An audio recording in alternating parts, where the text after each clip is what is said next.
there was a race within a race, and that race was around the cut line because the Charlotte Roval, as we've talked about the past couple weeks, is a cutoff race, meaning that as far as championship contenders go, they are cutting the field from 12 to 8.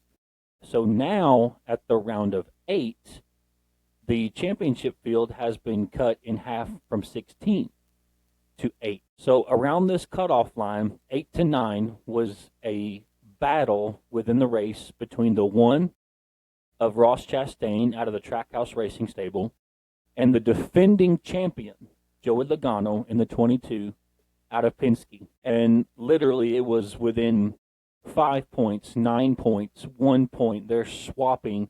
One pits and the other takes a lead. Then the other pits on strategy and it flips. And because Shane Van Gisbergen had such a lead, the race is over, but there's still like a lap and a half of racing going on between essentially the 22 of Logano and the 1 of Ross Chastain, even though they weren't physically racing each other on the track. So they're coming to the checkered, and I think, what is it, that Chastain needs 1 point, and right in front of him is Denny Hamlin.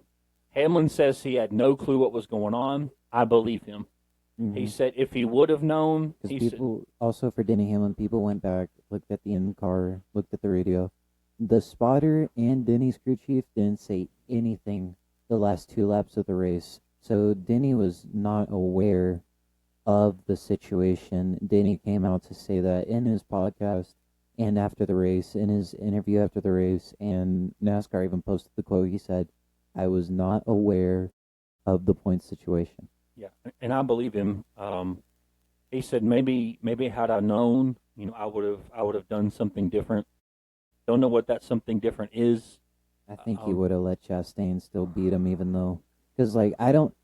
The 11 was just an innocent bystander there at the end. You can tell. Even Ross said, "I didn't mean to pick him in that. He was just an innocent bystander to that wreck there at the end." Because I watched the last lap, Chastain came into that last chicane pretty hot, hit the curb that they have right there in the grass.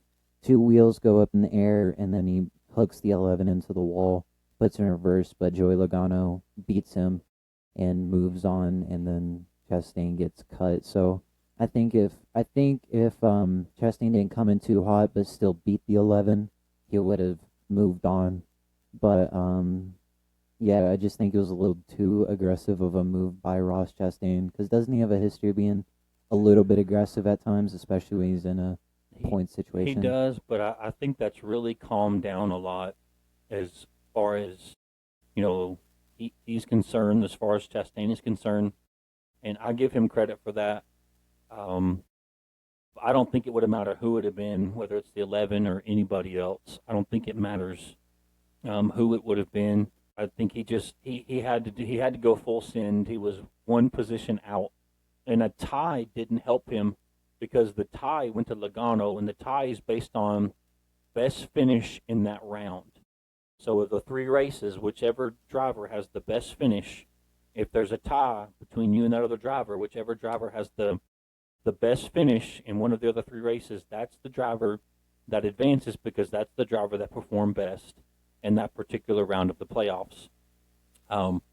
So I think he just threw it in there, trying to do all he could do. I don't think he tried not to wreck him.